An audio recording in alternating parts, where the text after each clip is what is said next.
started yet? Shh.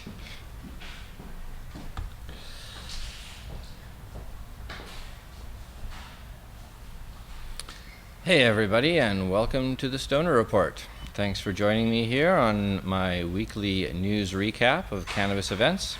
I'm Marius Stoner, Associate Editor of Cannabis Culture Magazine. Welcome to the show. Had a busy week this week with the news, and I'll just get right to it. Started off with Senator John McCain saying that maybe we should legalize marijuana. At a town hall meeting in Tucson Thursday, Senator John McCain, a Republican from Arizona, signaled that he could be receptive to legalizing marijuana. Hang on, I'm just going to check the sound here. Make sure everybody's can hear me okay. How's that? I'll look at the chat. Double check these guys. Looking good. Can you hear me okay, everyone? Sounds good? Okay, right on. Yeah, I got the right microphone selected this time, so. All right. Back to the story. Maybe we should legalize, McCain said, according to a tweet from Arizona Star columnist Tim Steller. We're certainly moving that way as far as marijuana is concerned. I respect the will of the people. Well, that's a little laughable, but at least he said it. The will of the people in Arizona certainly appears to be in favor of marijuana law reform. A May Behavior Research Center poll found that 56% favored legalization of small amounts for personal use, with only 37% opposed. While strong majorities of independents, 72%, and Democrats, 61%, favored decriminalization, so did a sizable minority, 41%, of McCain's fellow Republicans. The same poll showed that majority support for gay marriage, leading behavior research to comment on the vagaries of shifting public opinion. So one sec here. It is perhaps ironic that as support for same-sex marriage and defelonization of marijuana have long been albatrosses which conservative candidates could hang around the necks of some of their moderate or liberal challengers, it now appears that hard opposition to gay marriage and perhaps even to marijuana liberalization could become issues moderates and liberals can use against their conservative opponents, the polling firm said.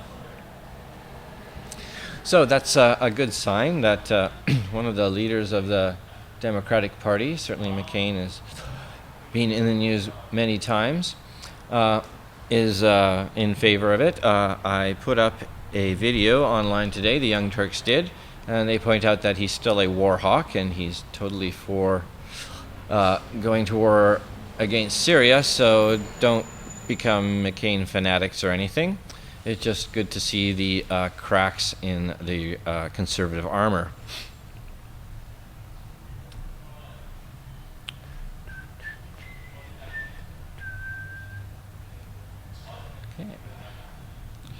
A national survey, and this would be U.S., shows that continued reduced levels of prescription drug use among young adults. The rate of past month non-medical use of prescription drugs among young adults aged 18 to 25 in 2012 was 5.3%, similar to rates in 2010 and 2011, but significantly lower than the rate from 2009, 6.4%, according to a new report by the Substance Abuse and Mental Health Services Administration, SAMHSA. SAMHSA is its 2012 National Survey on Drug Use and Health report in conjunction with the 24th Annual National Observance of National Recovery Month. The SAMHSA report also found that the rates of past month drinking, binge drinking, and heavy drinking amongst underage adolescents aged 12 to 17 remained lower than their levels in 2002 and 2009. The percentage of people aged 12 and older who drove under the influence of alcohol at least once in the past year in 2012 was 11.2%, significantly lower than the level in 2002, 14.2%, but similar to the rates in 2011, 11.1%. Overall, the use of illicit drugs among Americans aged 12 and older remained stable since the last survey in 2011. The NSDUH report shows that 23.9 million Americans aged 12 or older were current, in the past month, illicit drug users, 9.2% of the population 12 and older. Marijuana continues to be the most commonly used illicit drug. In 2022, 7.3% of Americans were current users of marijuana, up from 5.8% in 2007, although the past month use of marijuana rose in nearly every age group between 2007 and 2012, it did drop among those aged 12 to 17 from 7.9% to 7.2%. So it's common knowledge, or it should be common knowledge, that once you regulate a substance, it becomes harder for youths to have access to it. And with the legalization of medical marijuana laws and Colorado and Washington legalizing it for recreational use, this is no surprise that the drug uses are lower, not only for marijuana, but for other drugs like alcohol, and that was in other studies, simply because marijuana is harm reduction.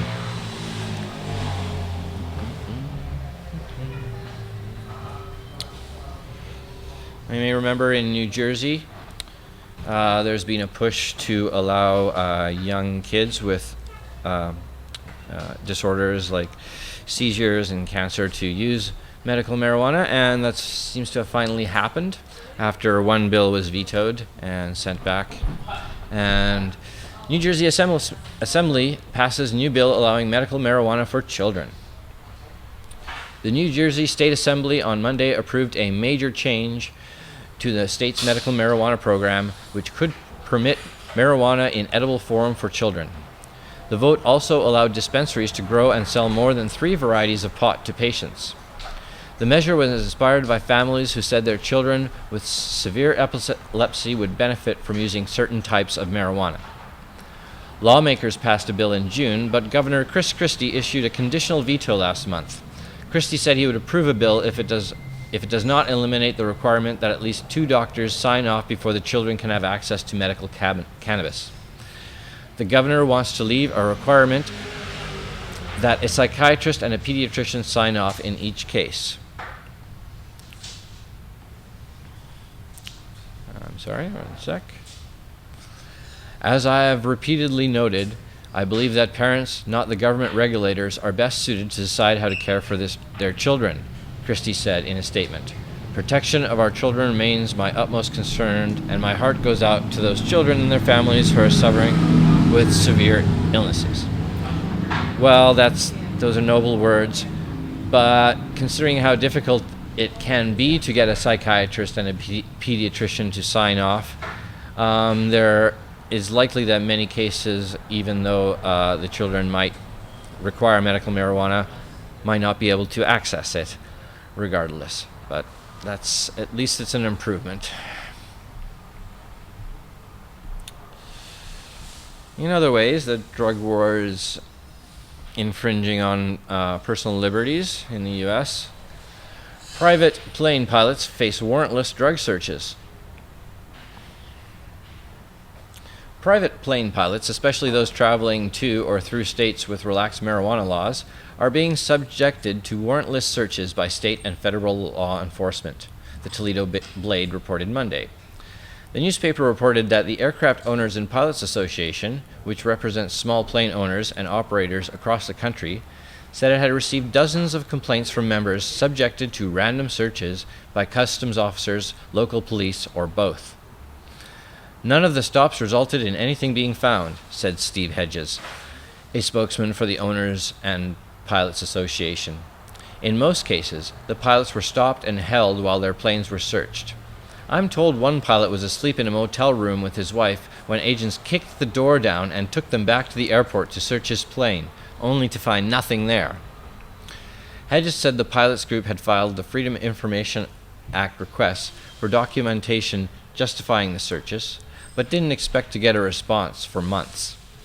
The Blade also cited a June blog entry in the editor of Flying magazine, Robert Goyer, where Goyer described email and phone conversation with an unnamed law enforcement source who is knowledgeable about aviation matters, who described his 2009 training to participate in federal drug interdiction program targeting private pilots. That source said he was taught pilots were to be treated as though they had no right to refuse a search. What they taught law enforcement officers and agents was that all aircraft can be detained since they fall under the authority of the FAA. Goyer quoted the source. This, in effect, gives them complete search authority of any aircraft. Goyer described the training as an aviation drug interdiction class sponsored by a high-intensity drug trafficking area office. The training was conducted by 2 agents, one from Homeland Security and one from Customs and Border Patrol, the source said. So yeah, it sucks. Looking for drugs in planes where there's no drugs at all. It's hard to know exactly why they're doing these stupid things, except just to keep everybody afraid of the government and keep them under their thumb. Considering the Department of Justice's announcement last week that they are not going to try to overturn Colorado and Washington's recreational medical marijuana laws, the U.S. Senate has held a hearing on Tuesday on that issue. The Senate Judiciary Committee Tuesday afternoon held a hearing on marijuana legalization and conflicts between the state and federal marijuana laws. Led by Committee Chairman Senator Patrick Leahy, the hearing featured testimony from the Deputy Attorney General who had set Justice Department policy. Two officials in states have legalized marijuana and one critic of marijuana legalization. The hearing marked the first time Congress has grappled with the issue of responding to state-level marijuana legalization and was notable for its emphasis on making legalization work in states where it was legal. It was also notable that in all of the senators present, only one, Senator Charles Grassley, ironic name, a Republican from IA, is that Iowa? I believe so, bothered to dredge up any sort of anti-marijuana rhetoric that had, in years and decades past, been so typical on Capitol Hill. Marijuana is a dangerous and addictive drug, said Grassley, who turns 80 next week. It is illegal under international law as well. He didn't mention as the U.S. that basically forced international law to be this way. And the treaty requires us to restrict its use to scientific and medical uses, which the U.S. government still prohibits anyway. These legalization laws flatly contradict our federal law. Some experts fear a big marijuana, a Starbucks of marijuana, he lamented. Grassley's lonely stand reflects the changing political realities around marijuana policy. The other senators who spoke up during the hearing, Democrats Leahy, Richard Blumenthal of Connecticut, and Sheldon Whitehouse of Rhode Island, all represent states where voters have already expressed support for medical marijuana, and a region where support for outright legalization is high. They were all more interested in removing obstacles to a workable legalization than in turning back the clock. Last November, the people of Colorado and Washington voted to legalize marijuana, and these new laws are just the latest example of a growing tension between state and federal marijuana laws and the uncertainty about how such conflicts are resolved. Leahy said as he opened the hearing, "Marijuana use in this country is nothing new, but the way in which individual states deal with it continues to evolve. We all agree on the necessity of preventing distribution to minors, on preventing criminal enterprises from profiting, and on drugged driving. But I hope that there might also be agreement that we can't be satisfied with the status quo." So, finally, the Senate for the first time gets to talk about it, and except for that one Grassley person, supported the idea. So I'm a little surprised, just as I was surprised last week to hear the Department of Justice, though that wasn't quite as surprising. And just as surprised, though, as hearing John McCain say that he was for it. So the times they are a-changing. Sorry to use the old cliche. So that's about, we're almost halfway through the show. I think we're actually a little over halfway. I'm just going to take a bong hit to rest my larynx. And maybe I'll look at the chat and see how you guys are doing. Maybe tell me what you're smoking or how you feel about the show and whatnot. For those of you watching the repeat, or the, I guess, copy of it. Gee, I'm lost for words. Thank you for watching.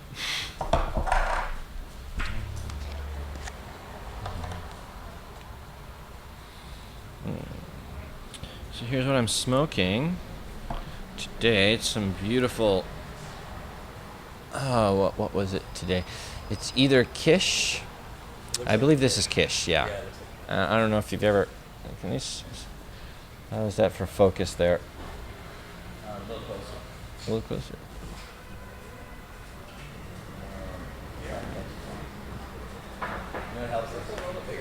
Okay, right. There we go. I think that is. Okay, so that's some Kish, and I wish I could share some with you. Though that would be illegal under international law, or at least let you smell the bud, because it smells as good as it looks. We're fairly lucky here. We get a lot of good bud coming our way. Various growers and stuff. Let me look at the chat. How are you guys doing there? Jeremiah is there helping out and monitoring. Thanks, Jer. No problem.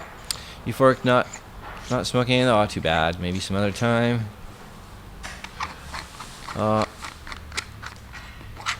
Cool.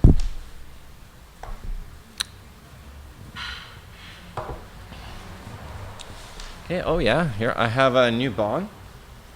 This was gifted to me on Tuesday when I do the production for Al the Alchemist show on the Be Real Network, class and session. And this weekend he had the owners of Cheech Glass come on, and they were kind enough to give me and another lounge employee gifted bong, and this is beautiful. It's got some really, we showed it off on Wednesday, some really nice perks there. The Cheech, one of the owners, he used to do jewelry and decided that he'd rather help people get high instead. So these are precision pieces. They're quite heavy, solid. I really like it. There might be some controversy about it. I think it's mostly just people who are already established are worried about the new kid on the block, but I don't want to get into it. All I can say is that it's a great bong. Thanks for the donation, and I'm going to take a hit of some of that Kish in it right now and then go back to reading the news. A kiss of Kish. So I hope the sound's good. We actually got a new soundboard, so we won't have as many technical issues as well.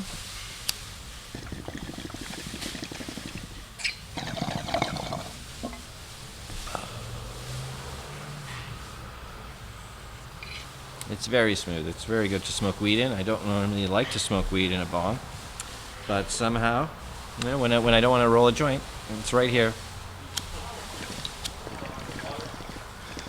Never owned a bong before, so.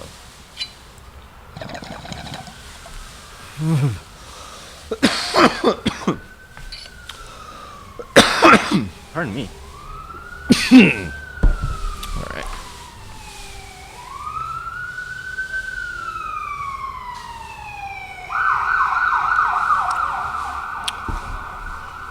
All right. Well, thanks for watching me take a toke, and now back to the news. Now, after all this good news, crazy bad news for some Michigan medical marijuana clinic workers. It's back to court for multiple people involved in a medical marijuana clinic raid in 2010. Barbara Argo, 70,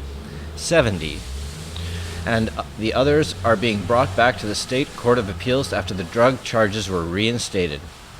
Argo and at least 15 other people were arrested in a raid of Clinical Relief Dispensary located in Ferndale, Michigan. The dispensary opened in June of 2010 and was raided by authorities in August of that same year. Charges against Argo and others were initially dropped by a lower court until the State Court of Appeals revived them. Prosecutors say that the law does not allow for setting up dispensaries to sell marijuana. Well, all right, so there, just that last statement alone, and this is from CBS Detroit, and there's more of the article to it if you want to check it out. Just that last statement, they're doing it. They're prosecuting them after the charges have been dropped. They're re-prosecuting them only because dispensaries are illegal, not because medical marijuana is legal, but dispensaries are illegal. This has got to be one of the most ridiculous things I've ever heard lately. I mean, it's just after what's happening with the Department of Justice and the Senate,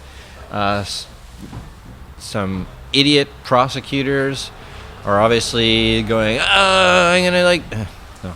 Pardon my voices. I mean, I'm just disgustipated. And we're gonna end off with a couple of stories on hemp. The Kentucky Industrial Hemp Commission voted to move forward with writing regulations for a hemp farming permit program Thursday, as Attorney General Jack Conway considers the impact of a U.S. Department of Justice memo on recreational marijuana. The Kentucky Department of Agriculture will begin drafting new regulations on industrial hemp licensing after the Department of Justice issued a memo stating that the agency would not prosecute against states that regulate and tax the sale of marijuana, with some exceptions, such as restricting out-of-state sale of the drug and keeping revenue out of the hands of cartels and gangs. Department of Agriculture officials see the memo as a green light for hemp farming in Kentucky after Senate Bill 50 passed the General Assembly earlier this year and established a regulatory framework for hemp cultivation. I'm confident that the regulations that are developed in Kentucky for the oversight of industrial hemp will be strongly enforced, and I'm confident that whatever regs are developed will pass muster, said Luke Morgan, a contracted attorney with the Department of Agriculture. Agriculture Commissioner James Comer and Republican U.S. Senator Rand Paul will co-sign a letter to the Department of Justice letting the agency know of Kentucky's plans to farm industrial hemp. But Major Anthony Terry with the Kentucky State Police, a member of the Hemp Commission, said the Department of Justice memo does not change federal and state laws regarding cannabis. Allison Martin, Conway's spokeswoman, said Conway is reviewing the menu and will issue an advisory letter on its effects in Kentucky within the next few weeks. Well, okay, that's good news in Kentucky. Things are proceeding forward so they can finally plant one of the most useful plants in the history of humanity, if not the most useful. And of course the police are going, whoa, wait a minute. For no reason at all, except that they're afraid of losing their jobs because they're useless, at least when it comes to enforcing drug laws, because they shouldn't really be enforced.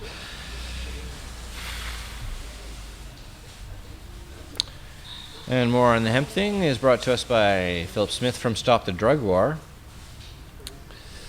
It's not just medical and legal marijuana states that have watched the Justice Department's announcement of its response to marijuana law reforms in the states with interest. 9 states have laws regulating the production of industrial hemp, and 10 more have asked Congress to remove the barriers to industrial hemp production. Hemp is also moving in the Congress. An amendment to the Farm Bill co-sponsored by Representative Earl Blumenauer, Democrat from Oregon, Thomas Massie, Republican from Kentucky, and Jared Polis, Democrat from Colorado, passed the House on a vote of 225 to 200 in July and will now go to a joint House-Senate Conference Committee. The Industrial Hemp Farming Act House Resolution 525 and Senate Bill 359 is pending in both chambers. At a Tuesday Capitol Hill briefing organized by the industry group Vote Hemp, state and federal elected officials said they thought the Justice Department's policy directive on marijuana opened the door not just for regulated medical and legal marijuana, but also industrial hemp production. Some of the states intend to move forward, they said. The Department of Justice ruling pertained to cannabis, said Kentucky Agricultural Commission John Comer, and hemp has always been banned because of its cannabis family. It's in the cannabis family. The Department of Justice ruling pertained to the states with a regulatory framework for cannabis, and we feel that includes hemp as well. Our legislation set up is a regulatory framework. The legislation Comer is referring to is Kentucky Senate Bill 50, the Bluegrass States Industrial Hemp Bill, which passed legislature with bipartisan support, gained endorsements by both of the state's Republican U.S. Senators, Mitch McConnell and Rand Paul, and became law without the governor's signature in April. It establishes an industrial hemp commission and sets up procedures for licensed farming and processing. And I just read you the story on how that's progressing and gaining momentum, it seems, due to the Department of Justice's announcement last week. So that concludes this week's Stoner Report. Thank you for watching. I hope you enjoyed it. Keep calm and, oh, I hate that thing. That little meme. Just don't lose hope is what I meant to say. Remember that cannabis is a miraculous plant. It's the most advanced plant on the planet. We're the most advanced life forms on the planet, and together we can survive this coming, I'm going to say apocalypse, but I don't want to say apocalypse, but I have a feeling that it's going to be something like that. All right. Enlightenment period, yeah. How about Crucible? That kind of takes both of them. Kind of enlightens both of them. All right. Take care, everybody. Peace out.